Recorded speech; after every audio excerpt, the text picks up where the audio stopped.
Hello everyone, it is me Nolan here, and welcome to a movie review. So today's movie we're going to be talking about The Eternals, which is a new MCU movie that recently dropped. It talks about the foundation of these creatures that have like godlike powers. But some of them have godlike powers, and the others are, to be precise. Anyhow, so this is going to be my review. I'm going to start off with non-spoilers, and then I'm going to dive into spoilers. There will be chapters listed underneath the video, so if you want to cut to each one, you're welcome to. That's up to you. I'm going to be organizing it that way, and you get a good review that way. Anyhow, so without further ado, let's get started. So, overall, this movie tries to establish a newfound family in the MCU, godlike family, ones with different powers and abilities. Pretty good cast. Most of them were pretty good. Were actually, yeah, few of them were really good. This movie kind of does set up it as being like another. Well, I would say another like Guardians of the Galaxy type of family kind of bond. But it really establishes a bit too much of like family essence, of like family drama and whatnot. And this is not, and I'm not trying to say that they should go with the Guardians of the Galaxy route, which talks about family and like loving each other and having our own weaknesses, which some of them do not have. Like there are very few people who actually have weaknesses, unless I haven't paid much attention in the film. But it doesn't focus too much. If there's the movie kind of follows it as a family union, but too much with like drama and whatnot. And to be honest, it kind of does take you somewhat out of interest in what these characters are known or are made for. I mean, some of the powers are cool, but like when you pull it like an actual family twist in there, like non-humans, even if these are humans, it kind of throws you out of it. So in that case, I just didn't like that. They all were pretty good. The family drama was just not really as catching as you'd really want it to be, because some of them wanted to be with others, and some of them wanted more in life. So, yeah, that's basically what you could take out of that. I don't know how next time they could probably better treat those characters as if they were either a bit more fun, but they're like sometimes they go like way too dramatic, and that kind of will slightly take you out of making them likable characters, I guess, or at least relatable in a sense. You could probably find some relatable characters in it, but I honestly didn't see anything relatable. So there's that. The Celestials, probably the coolest part of the movie. At least I absolutely fell in love with the Celestials, which, if you don't know, are these giant colossal type characters, larger than life, and preferably a planet, like a literal size of a planet. Not like Ego. I think Ego is a Celestial. I'm pretty positive that he is, but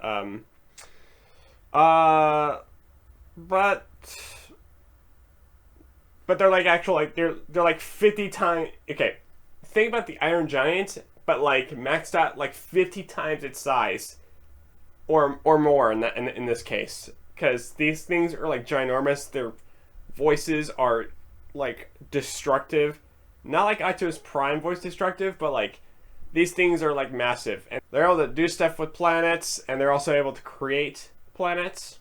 They're pretty cool. They haven't done anything massive yet, but I would really like to see them do something like major in the next film. So, yeah. Best part, at least my favorite part, Celestials, like epic like characters. Well, congratulations, you made 2 spoilers. Now, you happy? Good, because we're gonna diving into it. So in the trailers, there was this character. I forgot his name. But you'll probably know who he is. He was this guy who was flying around. He used laser vision to cut down these deviants.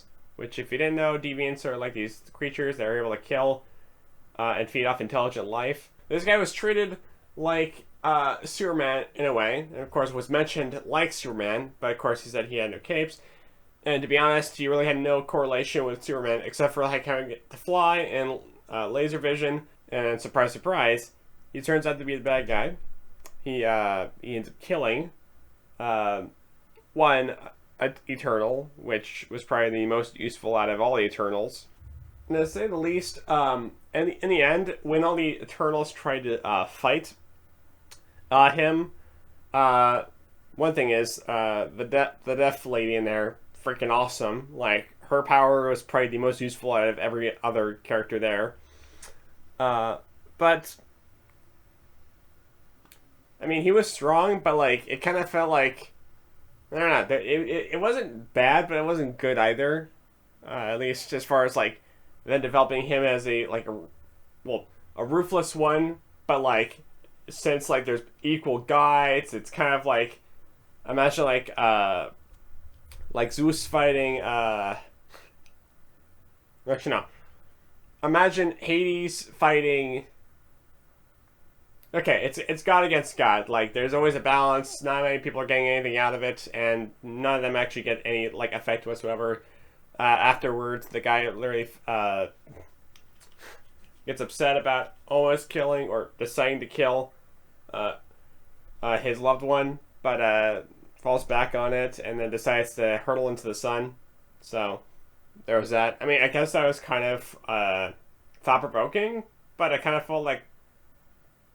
I don't know what to say about it. It just it wasn't as rewarding if I would say we're not maybe not rewarding is not the right word, but like it wasn't as like impactful for his character or for what they were doing. So that's yeah, it was just like a meh to me. Sprite, the girl who was able to make illusions and likes to play tricks on your mind.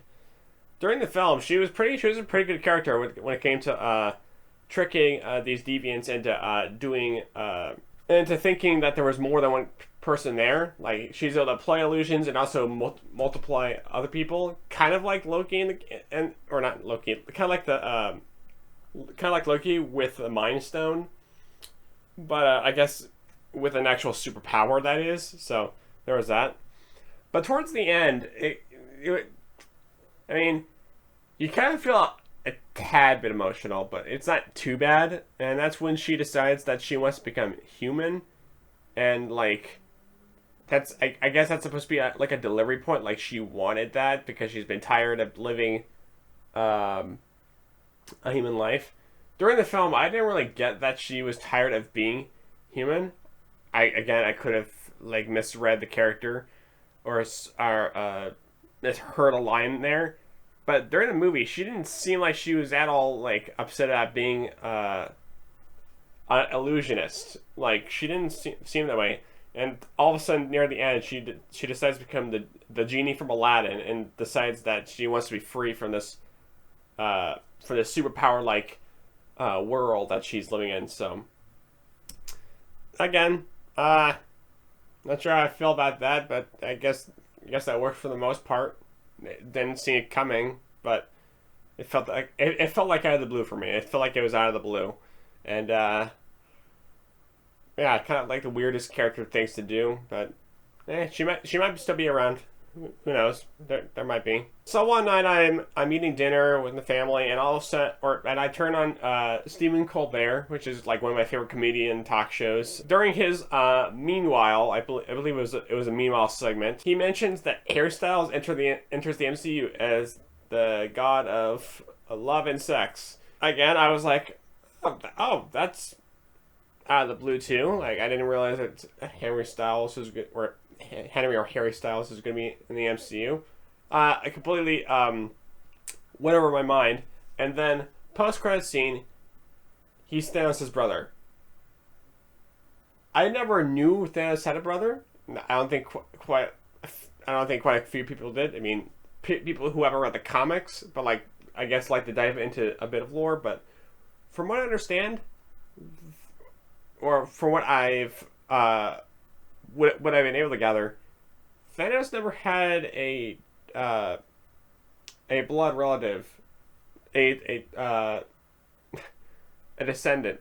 Sorry, he's never had any siblings, and because his parents or his mom didn't like him, and of course that's a whole story by itself. But like, there was no mention, or at least I never heard that Thanos had a brother, which kind of blew my mind, and quite frankly, it shocked me in theaters when I saw it, and yeah, that's like one of the weirdest things I've seen by far. So that there's that. Before watching this film, I had seen the Rotten Tomato for it, and it wasn't pretty good. But for my score, I'd rate a 7.5 out of 10. It's not a bad film. Not a good film. It's not a bad film. I liked it. It's pretty good. But it's not the best one that the MCU has to offer. I'll just say that. If other critics have said worse, but I'll say it's not what the best that the MCU can offer at the moment. But who knows what will happen next time? So yeah. So if you guys happen to enjoy this review of the Eternals, went ahead and like button down below and subscribe if you want me to do more of these reviews. This is like my first review of the movie that I've been waiting to do since Dune, and needless to say, didn't do that. But Dune is also a good movie. Dune is a great movie, actually. It's a great movie. But yeah, I hope you guys can enjoy this, and I'll get to see you guys next time. Bye bye.